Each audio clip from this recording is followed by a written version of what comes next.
Olá a todos, bem-vindos mais uma vez aí ao nosso espaço de finanças e economia gerencial. Hoje nós vamos continuar trabalhando o tópico de finanças sustentáveis. Então, no site pantoniofran.wixsite.com/sítio, aqui nesse espaço aqui em pós-graduação Finanças Sustentáveis, vocês encontram o material que a gente vai discutir hoje.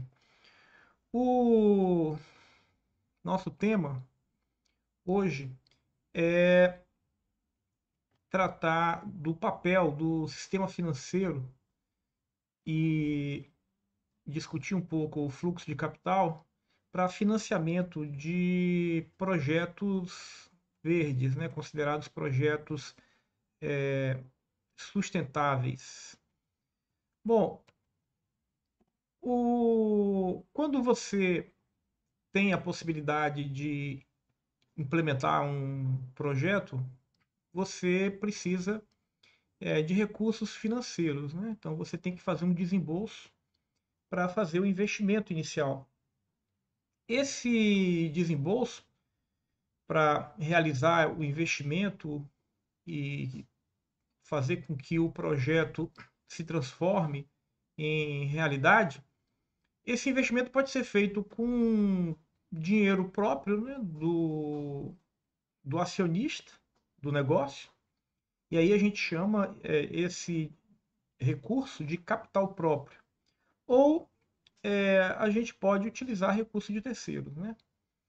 Quando a gente vai utilizar capital próprio, né, a gente ou coloca o dinheiro do bolso, a gente trabalha com o mercado de ações, né? Então, o mercado acionário ele representa ali aquilo que a gente chama de capital próprio, onde pessoas assumem o risco de um determinado empreendimento e elas dividem, né, em ações o valor do, do negócio.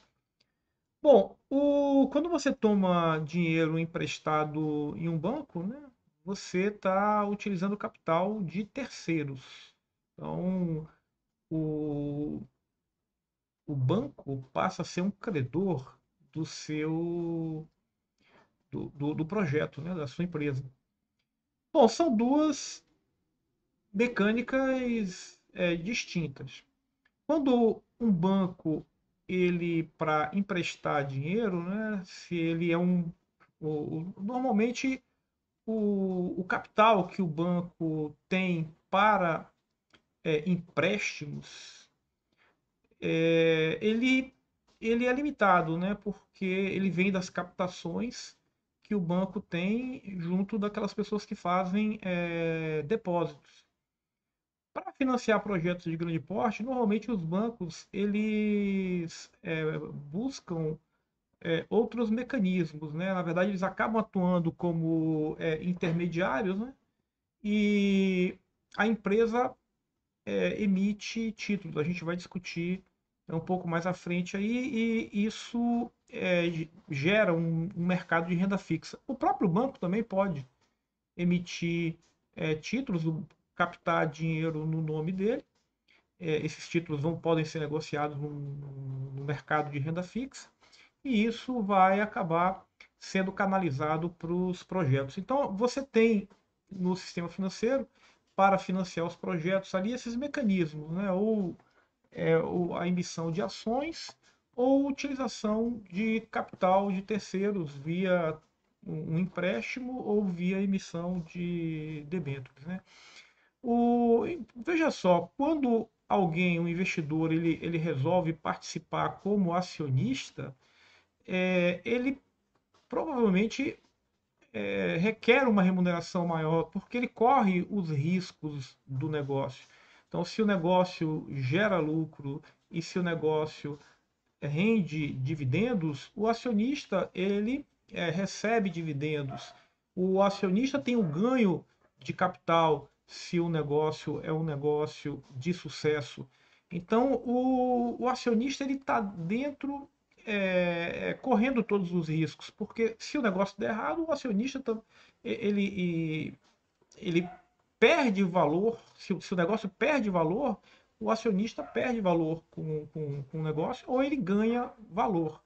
Então, ou o acionista recebe dividendos, né, e ele também tem a possibilidade de ganho de capital. Ou então, se o negócio não é um negócio lucrativo, ele tem prejuízo e, eventualmente, ele pode ter perda de capital.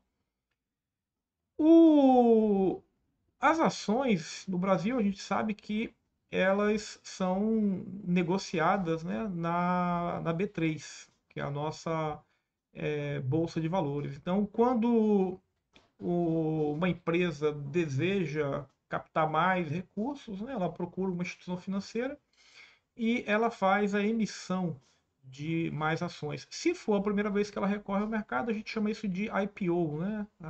Se é a primeira oferta de ações da empresa no negócio. Enfim, a empresa tem esse mecanismo de buscar mais acionistas ou mesmo de utilizar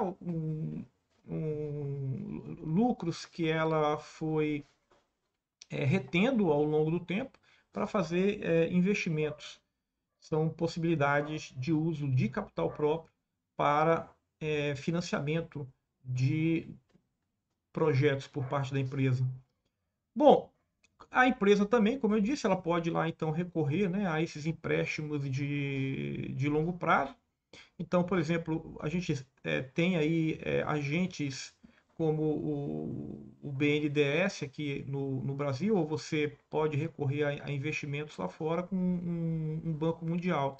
A empresa pode emitir debêntures, né? O que são as debêntures? As debêntures são títulos em que ela se compromete, né? Ela emite esses papéis, recebe um dinheiro por esse papel, ela lança esse papel no mercado e recebe os recursos financeiros, porque lançou esse mercado, essa debênture no mercado. Aquele investidor que compra, ele deseja ser remunerado pelos juros que essa debênture vai pagar no mercado, né? Então tem uma taxa de juros associada. Então, se uma empresa é uma empresa mais arriscada, provavelmente ela vai ter um pagamento, ela vai ter uma taxa de juros exigida nas debêntures maior, né, do que as empresas que são menos arriscadas. Então, a debênture é um título que a empresa emitiu, o investidor compra esse título e ele espera ser remunerado a uma taxa de juros. Se a empresa vai no mercado internacional e emite um título para captar no mercado internacional, a gente diz que ela emitiu um bond, né? A gente vê que é um título também, só que é um título que foi emitido no mercado internacional e ele pode ser negociado aí no mercado internacional. Quando a empresa emite uma debênture ou emite o bond, né, ela também busca um agente financeiro, é feita ali uma emissão no mercado primário, que é aquele mercado onde o título vai ser negociado pela primeira vez. Então, naquele momento, é o momento em que a empresa capta os recursos. Depois, esse papel fica circulando no mercado e vai ser comprado e vendido num mercado secundário, né? Então, mas aí a empresa já não tem, ela vai pagar sempre, é claro, os juros a quem for o detentor do papel. Então, se você comprou um papel no mercado secundário, você passa a ser o credor da empresa. Bom, veja só, um investidor estrangeiro, né, quando ele compra debêntures, seja no mercado primário ou no mercado secundário, ou quando ele compra ações, tá? Ou até mesmo título de governo, né? O investidor que faz esse tipo de coisa, ele está trazendo recursos, moeda estrangeira para dentro do país, né? Então, essa entrada, né, são de recursos, a gente vai chamar de investimentos em carteira, né? Então, são recursos que o investidor estrangeiro está aportando aqui, mas que não tem um compromisso com o negócio, né? Ele vai no mercado secundário, compra aquele papel quando acha que está barato e no momento em que ele quiser sair do mercado, ele vende o papel. Quer dizer, quando ele comprou, né, ele entrou com os dólares foram convertidos em reais, ele compra o título, quando ele quer sair, ele vende o título, vai no mercado de câmbio, compra os dólares e leva os dólares para fora junto com o, o, os juros, né, do investimento aqui dentro. Por outro lado, você tem também a possibilidade de você ter um investidor estrangeiro que entra aqui no mercado e que ele quer participar do negócio, né? Então, o investidor, quando ele participa e traz dinheiro aqui para dentro, a gente diz que ele trouxe investimento direto, né? Então, é investimento direto estrangeiro quando os recursos vêm para cá e são aportados num determinado projeto, numa determinada empresa, né? Vão fazer parte do, do negócio.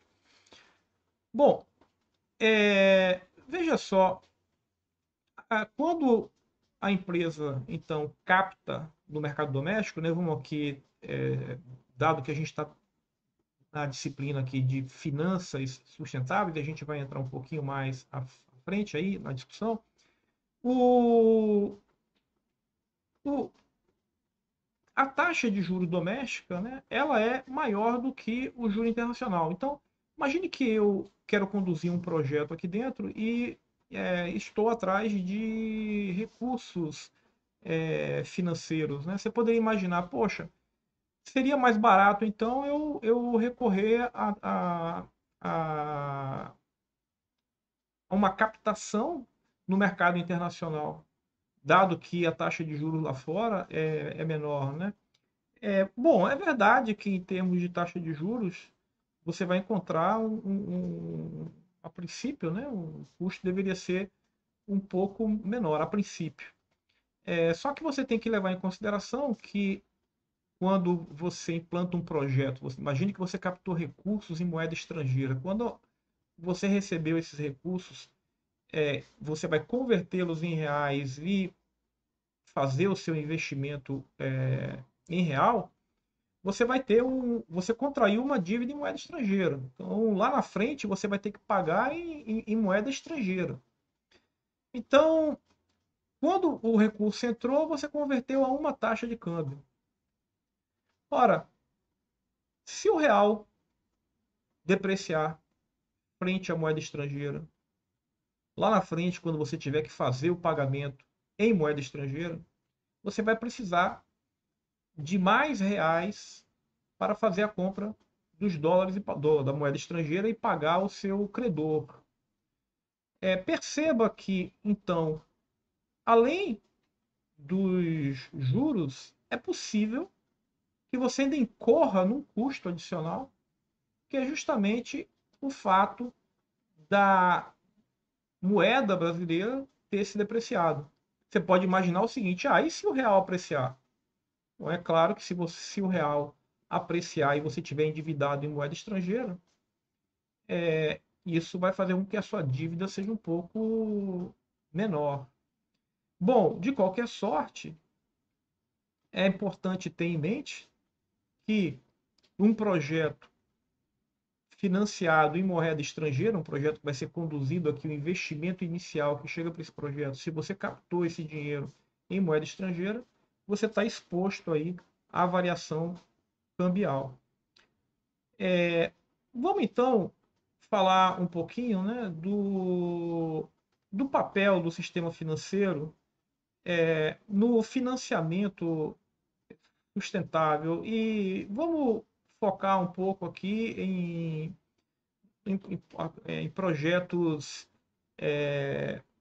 ou de energia renovável, ou, no caso em tela aqui que a gente vê, né, a questão do hidrogênio verde, que é um tema que a gente vem utilizando, vai utilizar em vários momentos aqui no nosso curso de finanças sustentáveis. Veja, o hidrogênio, né, que é produzido a partir de energia eólica, energia solar, né, usando um processo de hidrólise, esse hidrogênio é chamado de verde. Né? Por quê? Porque foi usada uma energia elétrica limpa, eólica barra solar, você não tem geração de gás carbônico. Então, a economia hoje se discute muito, né, quais seriam as perspectivas, qual seria o papel do hidrogênio na economia, dado que ele tem inúmeras aplicações. E, bom, estamos falando então de uma economia que pode vir a ser bastante impactada pela presença do hidrogênio verde, em que você já tem, né, investidores atentos a isso. E, por exemplo, o Itaú, né, acaba de lançar aí um instrumento que é vinculado à economia verde. É um instrumento de renda variável no mercado internacional, né? É um ETF, né? Um Exchange Traded Fund, que replica, né, a remuneração dele vai ser uma remuneração que vai replicar o S&P, que é focado ali no setor de hidrogênio verde. Então, quando o Itaú toma esse tipo de iniciativa, né, é uma iniciativa que vai na direção de criar um mercado para os negócios do hidrogênio. Então você começa a ver, olha, o banco ali na intermediação fomentando não apenas ali na ponta de ser o emprestador, né, em primeira instância, mas ele é também ali um criador, né, de produtos financeiros que possam vir a financiar a, a economia verde, né, no caso em tela, aí a questão do hidrogênio verde. Recentemente, né, foi anunciado que a Comissão Europeia criou um banco, tá? E aí é um banco de hidrogênio. Né? Então é aportado um volume de recursos para esse banco e esse banco vai ter como finalidade, né, emprestar dinheiro para projetos focados na produção de hidrogênio. Então, a ideia é disponibilizar 800 milhões de euros para ajudar as indústrias a alavancar investimentos que estão relacionados aí com fontes renováveis. Né? O Piauí se apresenta aí, né, como um dos recebedores de recursos da União Europeia, né, que está bastante interessado no desenvolvimento dessa economia do hidrogênio, em particular o hidrogênio que tem várias classificações, né, de hidrogênio, mas o hidrogênio verde ou o hidrogênio de baixo carbono, né? Seria aquele hidrogênio que você produz por uma fonte que pode não ser pode ser não renovável, mas que você utiliza técnicas de captura de carbono, por exemplo. Esse aí seria o chamado hidrogênio de baixo carbono. Bom, o BNDES, né, tá ali já montando ali as primeiras linhas de financiamento, né, para o hidrogênio. E, como eu disse a vocês, né, a linha não é focada no hidrogênio verde. O hidrogênio verde é aquele que viria de uma fonte elétrica que vem da energia eólica ou solar. O hidrogênio de baixo carbono, ele poderia ser um hidrogênio que viria por exemplo, da reforma, né, do gás natural com vapor d'água, e que o CO2 que é gerado é capturado. Então, esse é o chamado de hidrogênio azul. Então, o BNDES está financiando projetos que sejam considerados projetos de baixa emissão de carbono. A gente tem que entender o que o BNDES vai denominar de baixo carbono, né? É, Veja só, você tem ali uma linha, então, de recursos dentro do BNDES que vai ser utilizada para o financiamento de projetos, então, de hidrogênio, a linha do FINEM, né? É, e também outras fontes de recurso que vão passar via BNDES, a do Fundo Clima, né? Então, essas duas fontes de recurso aí são fontes que é, seriam fund do BNDES para financiar projetos de hidrogênio verde. Ora, aí como é que o BNDES vai colocar ali, né, os requisitos? Então, embora eles estejam chamando ali, né, de financiamento do hidrogênio, né, de baixo carbono, né, você vê que quando você vai é, olhar um pouco mais detalhadamente os critérios que são apresentados no site, ele coloca que os critérios e requisitos específicos para o credenciamento de sistemas estacionários de armazenamento de energia com hidrogênio, ele vem e dá como itens estratégicos o eletrolisador, o sistema de purificação de água, o compressor, o retificador. Nesse caso, ele está colocando ali já uma opção tecnológica, né? Ou seja, nessa linha aqui, o que a gente tem é a linha da eletrólise, então é o financiamento para projetos que, que, que seguem a linha tecnológica do uso da eletrólise. Veja que o BNDES vai colocar condições para fazer esse financiamento, né? A gente, embora esteja falando aqui do hidrogênio, esses processos eles vão se replicando, né? Tempos atrás, a gente dentro lá do Proinfa, né, que foi um programa que foi utilizado para financiar energia eólica e solar, fontes renováveis, né? O, ali você tinha um conjunto de requisitos que, veja, o BNDES vai colocando novamente aqui os requisitos, né? Então eu tenho que ter ali um índice de credenciamento para que o projeto se qualifique para utilização dos recursos do BNDES, né?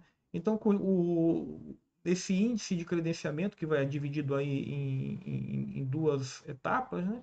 Uma em duas partes, tem a primeira parte, que é o índice de estrutura do projeto, tá? Que está vinculado à questão de que se utilize, né, componentes e mão de obra é, e serviços do país. Então, o BNDES vai estipular ali um requisito mínimo de utilização de componentes e mão de obra nacionais.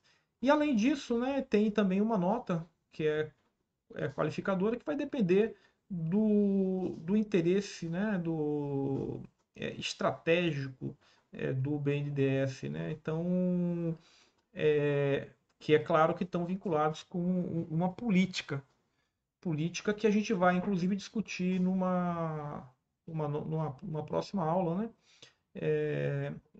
E no caso, em tela do que a gente está discutindo aqui do hidrogênio, a gente tem aí um projeto de lei que está sendo articulado no Congresso, está quase em vias de ser aprovada, né? Essa lei, esse projeto de lei. Então, e aí você tem ali uma política para ser trabalhada. O BNDES vai se inserir dentro dessa política e aí vai entrar, né, esses itens dos qualificadores.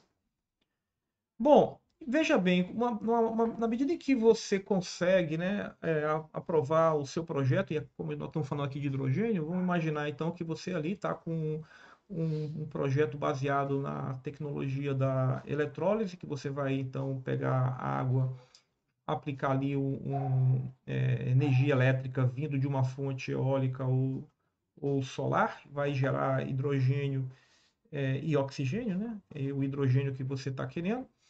É, então você tem esse projeto, você conseguiu credenciá-lo para receber os recursos do FINEM, do BNDES.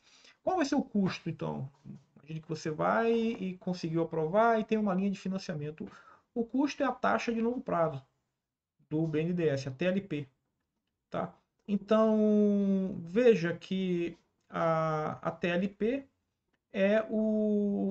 seria assim a taxa é, é, de partida, né? Não é exatamente o que você vai pagar, não. Tá? Então você tem ali uma TLP e além disso, em cima da TLP você vai ter que remunerar o BNDES. Então veja aqui o que a gente está apresentando, né? Se o recurso que passou ali, a origem dele, né, vem do fundo clima, então eu estou com um custo bem baratinho, 1% ao ano, né, e mais os custos do BNDES. Se os recursos são oriundos do FINEM, tá, pode ser utilizada a TLP ou a Selic, né? Vamos ver aqui um pouquinho, ó, o que a TLP representa aqui, né, com os dados aqui recentes. Em verde, nós temos aí a TLP, né, que tá como IPCA mais 5,48%. Tá? E em azul, nós temos a curva do juro real, né, que é o IPC, é aquilo que está sendo pago, né, por um título do Tesouro. Né? Bom, veja aqui no eixo horizontal nós temos o prazo. Né? Então a curva está bastante fletada, então ela bem na horizontal, a gente diz que ela está fletada. E aí o que a gente percebe então? No eixo, enquanto no eixo de horizontal, no eixo de X, a gente tem a maturidade, né, do empréstimo, ou seja, o prazo de vencimento do empréstimo, no eixo de Y a gente tem a taxa de juros real. E o que você vai encontrar aí? É o custo acima do IPCA. Tá? Então veja que se você tomar o seu financiamento na curva verde, né, que é a TLP, então o que você vai estar pagando? 5,48% e mais o IPCA. E lembre que ainda vai ter ali um custo de, de remuneração do BNDES. Então aqui seria só a partida. E aí a gente volta para aquela questão, né? Olha, poxa, um custo de IPCA mais 5,48%. Se eu fosse se eu for captar no mercado doméstico aqui, emitindo uma debênture, será que eu consigo coisa melhor do que essa captação do BNDES? Então, é pouco provável, né? Mas são essas fontes que você vai tentar buscar. Ou, alternativamente, pensar em fazer uma captação no mercado internacional, né? Emitir um bond, se você é uma empresa grande, e tentar captar recursos para financiar o seu projeto. Bom, a gente falou aí do BNDES, né? Mas a gente tem também outras fontes, né? O Banco Mundial, por exemplo, é uma fonte de, de financiamento de projetos. o Banco Mundial, assim como o, o BID, né? O Banco Interamericano de Desenvolvimento, também vão ser fontes de recursos. Assim, aqui a gente, na América Latina, a gente tem também a CAF, né? Que é um outro banco de desenvolvimento. Nesse caso aqui, veja, eu, eu estaria recorrendo, né, a um banco de desenvolvimento, um banco internacional, em que eu estaria captando, eventualmente captando recursos em moeda estrangeira para financiar um projeto aqui de hidrogênio no mercado doméstico. E aí vem sempre a questão que eu coloquei há pouco, né? Ora, eu tenho a oportunidade de captar no mercado doméstico uma taxa, eventualmente do BNDES, a TLP mais os custos de, de remuneração do BNDES, ou então a Selic mais os custos de remuneração do BNDES, ou eu tenho a possibilidade de tentar buscar captar recursos junto com um banco mundial, ou um BID, ou uma CAF, sendo que aí eu vou ter o problema do risco cambial. Veja que esse problema, né, do risco cambial, ele acaba sendo um grande entrave para a gente imaginar a utilização de recursos. Primeiro, é claro, vai ter sempre a questão da disponibilidade do recurso, embora você tenha diversas fontes no mercado internacional, né? Mas a coisa não é tão simples, porque vai ter que ser analisada a sua capacidade de pagamento e vai ter sempre que ser levado em consideração a questão do risco cambial, né? Esse problema é um problema que chama bastante atenção e recentemente, né, a gente viu a notícia de que o BID, o Ministério da Fazenda, o Ministério de Minas, ou o Ministério do Meio Ambiente, né, e o Banco Central unindo aí esforços para tentar criar algum mecanismo que mitigue, né, esse risco cambial. Só que é um problema ainda em discussão. A gente espera que é, essa iniciativa tenha sucesso, porque é um dos entraves, né, para num financiamento. O ideal é que você consiga, a não ser que você seja um exportador, né, se você toma a dívida em moeda estrangeira, mas se suas receitas estão em moeda estrangeira, aí você tem um hedge natural, você não está muito exposto. Mas se você vai desenvolver um projeto aqui no Brasil e as suas receitas virão em reais, tá? A sua exposição em moeda estrangeira é sempre é, uma fonte de preocupação. Bom, é, é isso para a nossa ideia aqui era então tratar as perspectivas de financiamento, né, para projetos olhando o nosso caso aqui, a gente focou na questão do hidrogênio, né? Então, a ideia é que na condução de um projeto, a busca de recursos é uma etapa importante.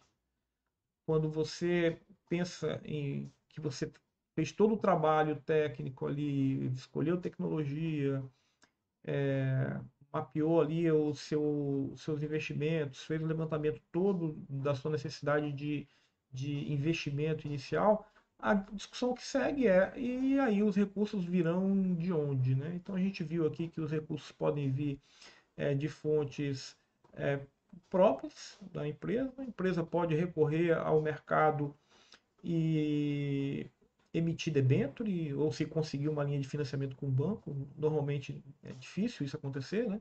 Para financiamento de longo prazo. Então, é a debênture, a emissão de títulos no mercado internacional ou a conseguir uma linha de financiamento, né, junto a um BNDES, um Banco de Desenvolvimento Nacional, ou então uma linha de financiamento junto com os bancos como o Banco Mundial, que são bancos que fomentam aí o desenvolvimento econômico. Bom, é isso. Obrigado aí por vocês terem acompanhado e a gente se encontra aí em mais temas relacionados às nossas finanças sustentáveis dentro do nosso trabalho aí em economia e finanças, né? Um abraço a todos.